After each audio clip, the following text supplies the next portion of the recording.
Hello दोस्तों, स्वागत है आपका एक नई वीडियो में। आज हम जानने वाले हैं उत्तराखंड ईयर बुक का लास्ट पार्ट। ठीक है। वैसे तो ये उत्तराखंड जो विंसेर ईयर बुक है उसका चौथा खंड है, जो कि आज हम इसको फिनिश कर देंगे। तो बने रहिए। और इसका आज भाग 2 है। भाग पहले में हमने 3 चैप्टर करे थे। किसके? उत्तराखंड, ये चौथे खंड के, सूचना विस्तार वाले के पहला, दूसरा और तीसरा खंड करे थे। अब हम बाकी के बचे चैप्टर करेंगे, ठीक। लेकिन इसमें आठवां जो चैप्टर है, श्रद्धा का उत्सव नंदा राज्यात यात्रा, इसको हम नहीं करने वाले हैं, क्योंकि ये क्या है ना, बेसिक सी चीज़ें है। और इसको हम एक अच्छी सी वीडियो बनाएंगे, उसमें हम प्रॉपर तरीके से पूरी डिटेल वाइज जानेंगे। तो हम आज कौन सी चैप्टर करने वाले हैं? उत्तराखंड में महिलाएं, वीर प्रसूता, भूमि के महान नायक, प्रमुख बोलियां और गढ़वाली भाषा साहित्य के कुछ महत्वपूर्ण दस्तावेज। तो 4 चैप्टर करने के बाद हमारी जो है उत्तराखंड विंसर ईयर बुक क्या हो जाएगी, कंप्लीट हो जाएगी। और यहाँ तक बने रहने के लिए धन्यवाद। अब तो इसमें जो चैप्टर है चौथा, उत्तराखंड में महिलाओं की तो बात करें, पर्वतीय अर्थव्यवस्था की धुरी माना जाता है महिलाओं को। रोजगार के संसाधनों के अभाव में पुरुष जहां पलायन करने को विवश हैं, वहीं परिवार, खेती-बाड़ी, समाज की जिम्मेदारियां महिलाओं को निभानी पड़ती है। अपने कष्टसाध्य जीवन, संघर्ष के बूते जीवन जीने हेतु उत्तराखंड की नारी में हिम्मत, साहस, कर्मठता, निर्भीकता और जुझारूपन भी कमी नहीं है। ठीक। इसके बाद हम बात करें, पहला पॉइंट है इसमें, सामाजिक स्तर कैसा है उत्तराखंड की महिलाओं का। तो क्षेत्र के निवासियों की जीवन शैली पर वहाँ के भौगोलिक परिवेश का प्रत्यक्ष प्रभाव करता है। जैसे कि विषम भौगोलिक परिस्थितियों में जीवन निर्वाह के कारण पर्वतीय क्षेत्र के निवासियों का जीवन क्या है, संघर्षशील रहता है। यहाँ पुरुषों की अपेक्षा महिलाओं में परिश्रम एवं संघर्ष करने की शक्ति अधिक होती है। अधिकांश पुरुष पहाड़ों से बाहर विभिन्न व्यवसायों में कार्यरत हैं। इस कारण यहाँ अर्थव्यवस्था महिलाओं पर केंद्रित है। बात करें आर्थिक पक्ष में सहभागिता की, तो पर्वतीय क्षेत्र में अधिकांश पुरुषों के आजीविका के पलायन के कारण महिलाओं पर कार्यभार बढ़ जाता है। इसी वजह से यहाँ की जो अर्थव्यवस्था की रीढ़ की हड्डी बनी हुई है महिलाएं। यहाँ की अर्थव्यवस्था मूलतः कृषि और पशुपालन पर निर्भर है। महिलाएं सुबह से शाम तक घर के कामों के साथ साथ खेती बाड़ी, घास व लकड़ी की व्यवस्था, अनाज को कूटने, पीसने, दूध दुहने आदि का कार्य भी कर रही है। आप सभी को पता है, उत्तराखंड में रहते हैं जो, देखा जाए तो। इसके बाद सक्रिय सहभागिता के निम्न कारण हैं, जिसमें पुरुष के पलायन हमने बात कर ली है इसमें, जो कि 16 से 60 वर्ष के अधिकांश पुरुष मैदानी नगरों में कार्यरत हैं। ठीक है। पलायन आयोग की रिपोर्ट के अनुसार 26 से 35 वर्ष के आयु के वर्ग के लोग जो हैं 42.25% युवा पिछले 10 वर्षों में पलायन कर चुके हैं। पेयजल की कमी है और जंगल का अभाव। तो इसके कारण क्या होता है, पानी के लिए महिलाओं को प्रतिदिन लंबी दूरी तय करनी पड़ती है। साथ ही जंगल दूर होने से ईंधन व चारे के लिए अधिक श्रम व समय लगता है। इसी का इसी का अगला कारण है पारिवारिक विघटन। पूर्व में सामूहिक परिवार की परंपरा थी, परंतु अब जनसंख्या वृद्धि और नगरीय सभ्यता के कारण परिवार विघटित हो रहे हैं, जिससे महिलाओं पर भार बढ़ रहा है। पारंपरिक ढांचा की बात कर रहे हैं, तो यहाँ पर कृषि कार्य की एक निश्चित परंपरा रही है, जिस कारण महिलाएं अन्य व्यवसाय में संलग्न नहीं हो पा रही हैं। इसके बाद देखें शैक्षिक स्वरूप, तो यहाँ पे 78.82% क्या है, साक्षरता दर है, जिसमें महिलाओं का प्रतिशत कितना है, मात्र 70% है। पर्वतीय जनपदों में महिला साक्षरता दर 72.7 है, जबकि मैदानों में 64.4 है। इसके बाद बात करें, तीसरा पॉइंट है इसका, सामाजिक चेतना में भूमिका। उत्तराखंड में महिलाओं ने राष्ट्रीय स्तर से लेकर स्थानीय सामाजिक समस्याओं, कुरीतियों, नशा मुक्ति, वन विनाश के विरुद्ध आंदोलन में सक्रिय भूमिका निभाई है। इसी के सब सापेक्ष हम क्या करते हैं, प्रमुख व्यक्तित्व और योगदान की बात हम करेंगे, जिसमें पहली हैं बिस्नी देवी शाह, जो कि स्वतंत्रता संग्राम के दौरान जेल जाने वाली प्रथम महिला। 1930 में ये जेल गई थी। उन्होंने अल्मोड़ा के नंदा देवी मंदिर के प्रांगण में झंडा फहराया था और विदेशी वस्त्रों की होली जलाई थी। तुलसी देवी की बात करें, तो तुलसी देवी पिथौरागढ़ की हैं, जिन्होंने कताई बुनाई केंद्र के माध्यम से महिलाओं को आत्मनिर्भर बनाया है। श्रीमती विन लक्ष्मी सुमन की बात करें, तो अमर शहीद श्रीदेव सुमन की पत्नी है, जिन्होंने टिहरी राजशाही के अत्याचारों से मुक्ति और पेयजल समस्या के समाधान के लिए कार्य किया है। पिंचरी माई, जो कि दीपा नौटियाल हैं, टिचरी माई के नाम से जाने जाते हैं, शराब के विरुद्ध आंदोलन किया और 1955-56 में पौड़ी में स्कूल की स्थापना भी की थी। बात करते हैं इसी में गौरा देवी की, जो 1972 से 74 में चिपको आंदोलन की नायिका बनी और जिन्होंने चिपको वुमेन के नाम से जाना जाता है। बाली देवी राणा के बारे में बात करें, तो पर्यावरण संरक्षण में उल्लेखनीय योगदान, जो कि 1987 में इंदिरा गांधी वृक्ष मित्र पुरस्कार से भी सम्मानित किया गया है। इसी क्रम में देखें सरला बहन, जो कि मिस कैथरीन हेलीमन इनका मूल नाम है, महात्मा गांधी की शिष्या रह चुकी हैं और कौसानी में लक्ष्मी आश्रम की स्थापना इन्होंने की थी। राजमाता कमलेंदुमती शाह की बात करें तो टिहरी में नरेंद्र महाविद्यालय की स्थापना की थी और 1958 में पद्म भूषण से सम्मानित किया था। बात करते हैं इसी क्रम में मंगला राबा, जो कि हंस फाउंडेशन के माध्यम से पहाड़ी क्षेत्रों में अस्पताल बनवाना और सहायता करने का कार्य किया है।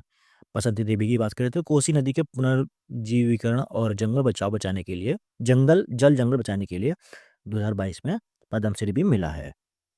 इसी क्रम में बात करें उत्तराखंड आंदोलन में भूमिकाएं महिलाओं की, तो 90 के दशक में उत्तराखंड आंदोलन महिलाओं की अगुवाई में ही लड़ा, जिसमें 7 अगस्त 1994 की बात करें तो पौड़ी में महिलाओं पर लाठीचार्ज हुआ था, खटीमा कांड हुआ था, खटीमा गोलीकांड हुआ था 1 सितंबर को। 2 सितंबर को मसूरी गोलीकांड में बेलमती चौहान और हंसा धनाई शहीद हो गई थी।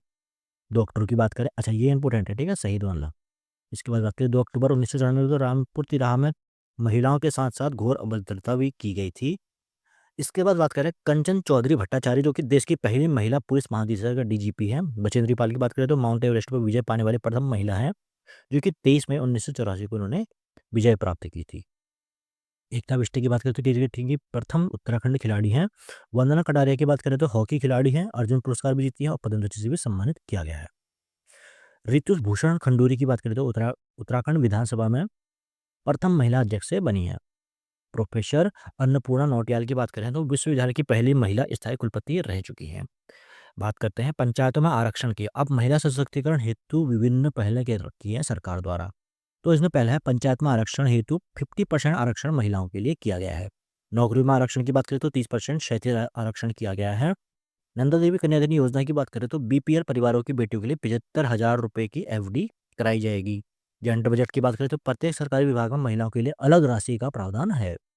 महिला छात्रावास की बात करें तो प्रत्येक जनपद में छात्राओं को रहने के लिए छात्रावास की व्यवस्था की गई है।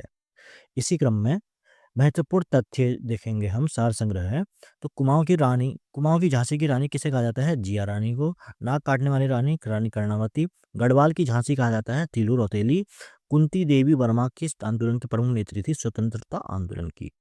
इसके बाद बात करें स्वतंत्रता संग्राम के दौरान जेल जाने वाली उत्तराखंड की पहली महिला कौन थी? अभी बताया था, बिश्नी देवी शाह। बिश्नी देवी का जन्म कहाँ हुआ था? 1902 में बागेश्वर में हुआ था। टिंचरी माई का मूल नाम क्या था? दीपा नौटियाल, अभी बताया था। संन्यास धारण करने के बाद इन्हें किस नाम से जाना जाता है? तो इच्छागिरी माई के नाम से भी जाना जाता है, टिंचरी माई को। इसके बाद देखते हैं चिपको वुमेन के नाम से किसे जाना जाता है? गौरा देवी को। गौरा देवी की गांव की सरपंच कौन थी? रैणी चमोली। किस गांव की सरपंच थी? लेखिका जो शिवानी है उनका मूल नाम क्या था? गौरा पंत। शिवानी को पद्मश्री से कब सम्मानित किया गया? 1981। माता मंगला का संबंध किस फाउंडेशन से है? तो हंसा फाउंडेशन से है। 1992 में जमनालाल पजार पुरस्कार से सम्मानित किया गया है किसको? राधा भट्ट को। इसी क्रम में उत्तराखंड से बैडमिंटन क्वीन के नाम से जाना जाता है मधुमिता बिष्ट को। मधुमिता बिष्ट को अर्जुन पुरस्कार सम्मानित किया 1982 में। इसी क्रम में देखें 1997 में इंदिरा गांधी वृक्ष मित्र पुरस्कार किसे प्रदान किया? बाली देवी राणा को। बचेंद्री पाल ने माउंट एवरेस्ट का फतह किया 23 मई 1984। चंद्रप्रभा एतवाल को अर्जुन पुरस्कार 1981 और पद्मश्री मिला है 1990। सुमन कोटियाल ने माउंट एवरेस्ट का फतह किया 1993 में। अब साउथ पोल में पहुंचने वाली प्रथम महिला कौन है? रानी कौशल धर्मशक्तु। हंसा मंडराल का संबंध किससे? भारोत्तोलन से, यानी कि वेट लिफ्टिंग से। हंसा मंडराल को द्रोणाचार्य कब मिला? 2001 में।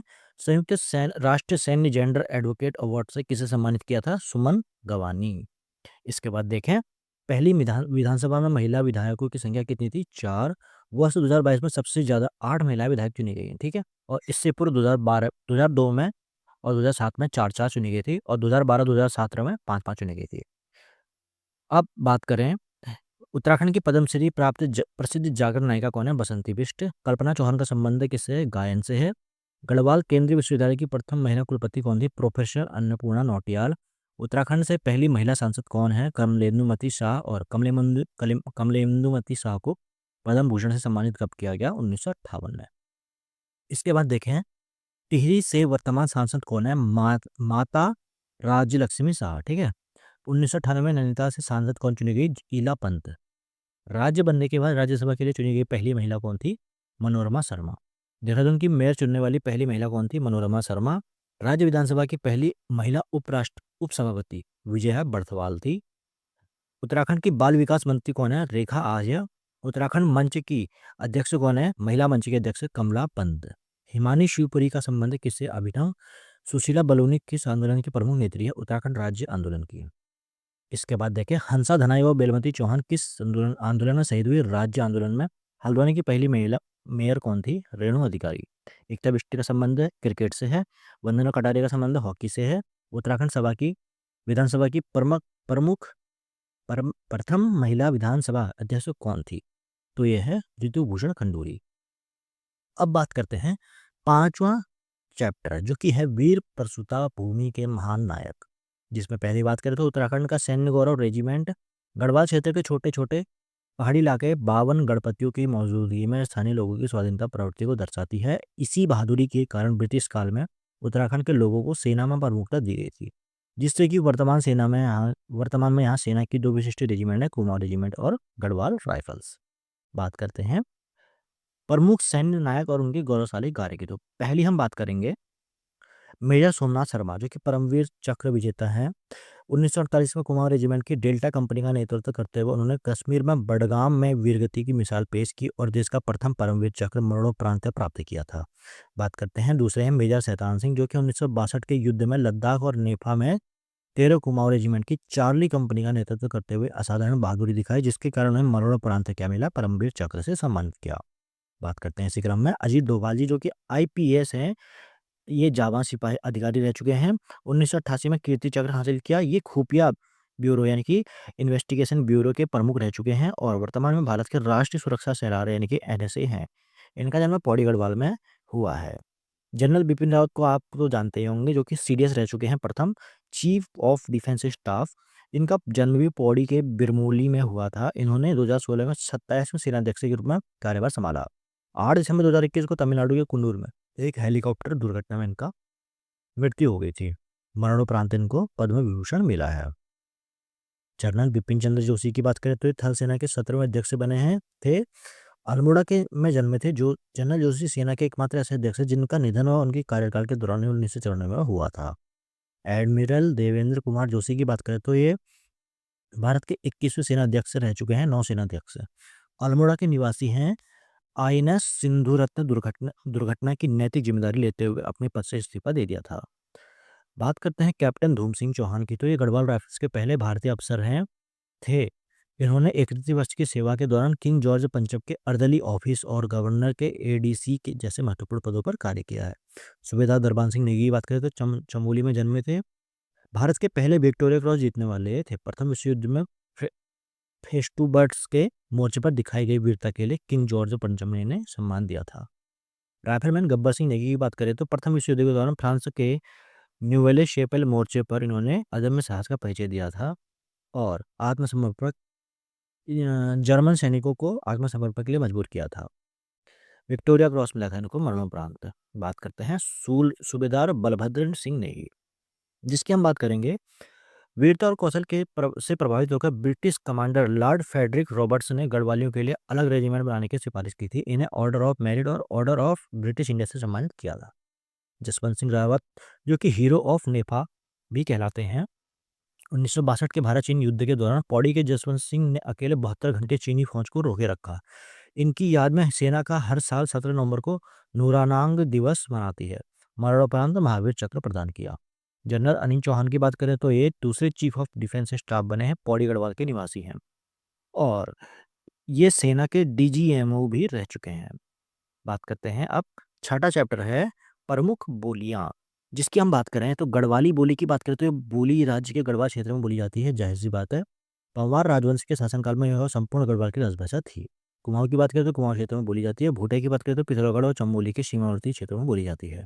जौनसारी की बात करें तो देहरादून के जौनसार वाव क्षेत्र में बोली जाती है।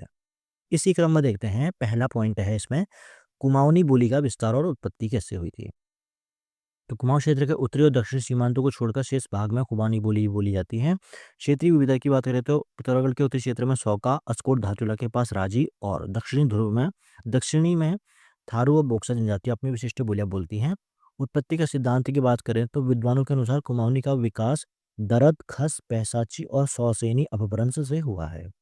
ऐतिहासिक प्रमाण की बात करें तो डॉक्टर पोखरिया के अनुसार 10वीं सदी के ताम्रपत्रों में कुमाऊनी के प्राचीन रूप से साक्ष्य मिलते हैं। शब्द भंडार की बात करते हैं, इन्हें तत्सम तद्भव की अधिकता है, लेकिन कोल, किरात, अरबी, फारसी और अंग्रेजी शब्द भी घुले मिले रहते हैं। बात करते हैं इसकी कुमाऊं बोली का वर्गीकरण। डॉक्टर त्रिलोचन पांडे के अनुसार 4 वर्गों में 12 प्रमुख बोलियां हैं। पूर्वी कुमाऊं की बात करें तो कुमैया, सौरियाली, सीराली, अस्कोटी। पश्चिमी कुमाऊं की बात करें तो खस पजरिया, पछाई, फालदाकोटी, चौगरखिया, गंगोई, दनपुरिया। उत्तरी कुमाऊं की बात करें तो जोहारी और भोटिया। दक्षिण कुमाऊं की बात करें तो रजभैंसी, जो कि नैनीताल क्षेत्र में बोली जाती है। इसी क्रम में गढ़वाली बोली और उसकी विशेषताओं की बात करें तो साहित्यिक रूप से गढ़वाली आज एक समृद्ध भाषा बन चुकी है, जिसमें प्रचुर साहित्य और फिल्में उपलब्ध हैं। इसे श्रीनगरी, नगपुरिया, दसोलिया, बधानी, राठी, मंझ, कुमैया, सराणी, टिहरियाली में विभक्त किया है। लिपिक विशिष्टता की बात करें तो देवनागरी लिपि में लिखी जाती है, लेकिन 20वीं सदी के प्रारंभ में इसे ई को ये और रॉ को नौ लिखने की विशिष्टताएं थी। विविधता के कारण क्या हैं? दुर्गम पहाड़ और नदियां इस बोली में क्षेत्रीय विभिन्नता का मुख्य कारण रहे हैं। अब बात करते हैं उत्तराखंड के लोक साहित्य की। तो लोक साहित्य में लोकगीत पहले हैं, जिसमें धार्मिक जागर, संस्कार मांगल, ऋतु गीत जैसे कि चैती और खुदेड़, नृत्य गीत जैसे कि चौफला और तांदी और प्रणय गीतों में बटे हुए हैं।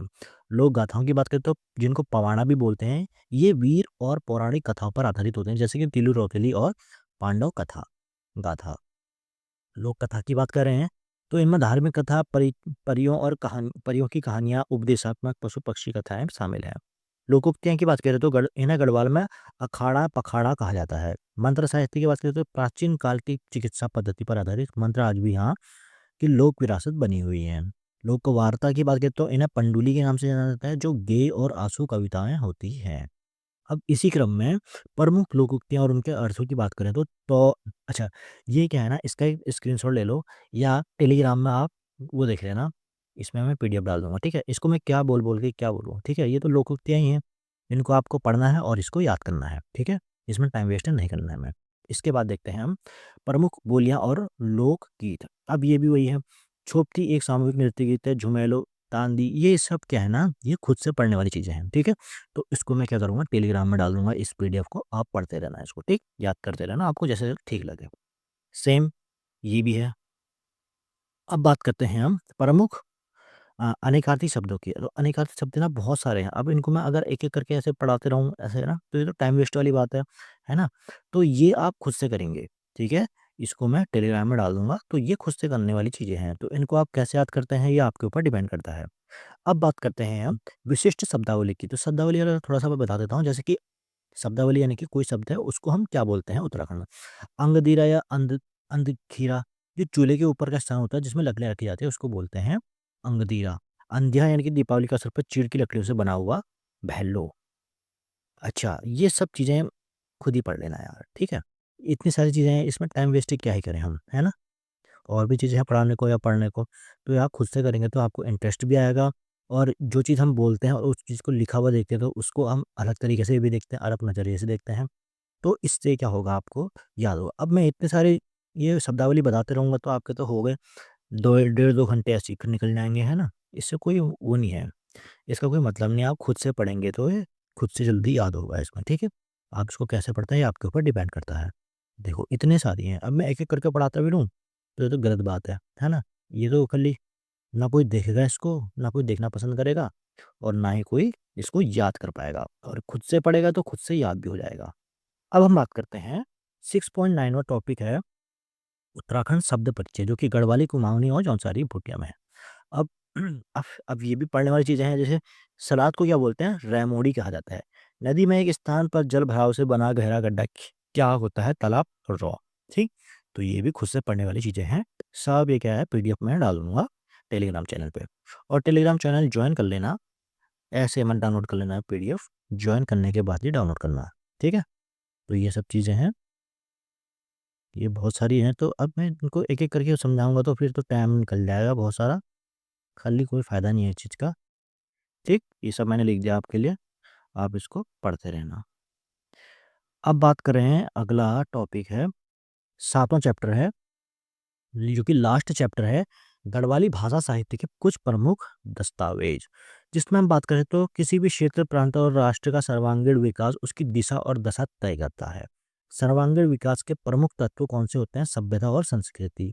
सभ्यता भाषा या साहित्य से पोषित, पुष्पित एवं पल्लवित होती है, इसलिए संस्कृति की समृद्धि भाषा साहित्य की समृद्धि पर निर्भर करती है। उत्तराखंड के 25 वर्षों में भाषा साहित्य के क्षेत्र में उल्लेखनीय प्रगति देखने को मिलती है। राज्य निर्माण के पश्चात विपुल साहित्य सृजित हुआ, जिसमें हिंदी, अंग्रेजी सहित गढ़वाली, कुमाऊनी, जौनसारी आदि भाषाओं में शब्दकोश, व्याकरण, भाषा विज्ञान, गद्य साहित्य जैसे कि कहानी, उपन्यास, नाटक, व्यंग, निबंध, यात्रा वृत्तांत, संस्मरण आदि, और पद्य साहित्य जैसे कि ये सारी चीजें, बाल साहित्य, पत्र पत्रिकाओं का आदि प्रचुर मात्रा में प्रकाशन हुआ और निरंतर जारी भी है। कहने का मतलब है कि बहुत सी चीजें हैं उत्तराखंड के साहित्य में ऐड हुई हैं। बात करते हैं इसके बाद गढ़वाली भाषा साहित्य में शब्दकोश पहला है, जो कि गढ़वाली हिंदी शब्दकोश, जो कि ये सब चीजें कुछ ही नहीं है, ठीक है। ये लिखा है कि ये कहाँ से मिलती है, कौन सी किताब से है। व्याकरण की बात करें तो ये यहाँ से है। भाषा विज्ञान की बात करें तो ये इसमें मिल जाती है। विमर्श और समीक्षा की बात करें तो ये हैं, किताबों के नाम है अरविंद और ये, ठीक है, ये है जो भी है, मतलब ये सारी चीज़ें हैं। ये सब देखने वाली है, एक बार देख लेना। एग्जाम में तो मुश्किल से ही पूछेगा ये चीज़ें, बट किताब में दे रखा है, नहीं कि कौन सी किताब में, उत्तराखंड विंसर ईयर बुक, तो हम इसको कैसे छोड़ सकते हैं, इसलिए हमने ये दे दिया है। अब इम्पोर्टेंट ये है, गढ़वाली, कुमाऊनी और जौनसारी सिनेमा, जो कि आज तक की 42 वर्षों में पूरे हो गए हैं इंडस्ट्री को, उत्तराखंड की फिल्म इंडस्ट्री को। 1983 से लेकर 2025 तक 72 फिल्मों का निर्माण हुआ है, क्योंकि ये सारी फिल्में हैं, ठीक। पहले चैप्टर में ही है, जैसे कि पहली गढ़वाली फिल्म जगवाल है, 1983 में हुई थी। निर्माता इसके पारेश्वर गौड़ हैं। प्रमुख पहली कुमाऊनी फ़िल्म मेघा आ है, 1987 में है। पहली जौनसारी फ़िल्म मेरे गाँव की बाढ़ है। पहली 35 एमएम फ़िल्म है सिपैजी, और पहली डिजिटल फ़िल्म है मेरी प्यारी बोई, ठीक? इसके बाद देखें तो ये बहुत सारी फ़िल्में हैं। अब इनको मैं एक-एक करके बताता थोड़ी फिरूँगा, है ना? व्यूज़ से कोई मतलब थोड़ी है। आपको कितना है मैं प्रोवाइड करा पा रहा हूँ, वो चीज़ से मतलब है। और ये प्रोवाइड कहाँ से होगा आपको? टेलीग्राम से होगा, ठीक? अब एक-एक करके पढ़ाने बैठो तो इसमें तो मेरे काफ़ी 1 डेढ़ घंटा ऐसे ही खा जाएगा, है ना? आपका भी खा जाएगा, मेरा भी खा जाएगा। इसलिए ये है कि आप खुद से जो आपको फ़िल्म अच्छी लगती है, वो देख भी सकते हैं आप और याद भी कर सकते हैं, ठीक है? लेटेस्ट फ़िल्में याद करना 2025 और 26 की जो भी फ़िल्में होंगी, क्योंकि 1-2 क्वेश्चन बन सकते हैं। लास्ट टॉपिक हमारा उत्तराखंड का, मांगल जागर की लोक गायिकाएँ, जो कि है बसंती बिष्ट, कबूतरी देवी, मंगला रावत, माधुरी बड़सवाल, रेखा उनियाल धस्माना, रेशमा साहा, हेमा नेगी कसानी करासी, सुनीता बिलजर और मंजू सुंदरियाल। तो ये थी हमारी उत्तराखंड की कंप्लीट विंसर ईयर बुक की प्लेलिस्ट ही कह लो, कुछ कह लो, सीरीज कह लो, जो कि हमने आज कंप्लीट कर ली है। और कॉन्ग्रेचुलेसन आप सभी को, जो कि आप सब यहाँ तक बने रहे। जो नहीं बना रहा उनके लिए भी, अब जो आपको लगता है कि आपके पड़ोसी-वड़ोसी जो भी हैं, भाई-बंधु, उनको अगर आपको ये शेयर करनी चाहिए ये प्लेलिस्ट, तो आप ज़रूर शेयर करें, क्योंकि उनका भी भला होगा, आपका भी भला होगा, है ना? तो सबका भला करते रहिए और बढ़ते रहिए। तब तक के लिए थैंक यू।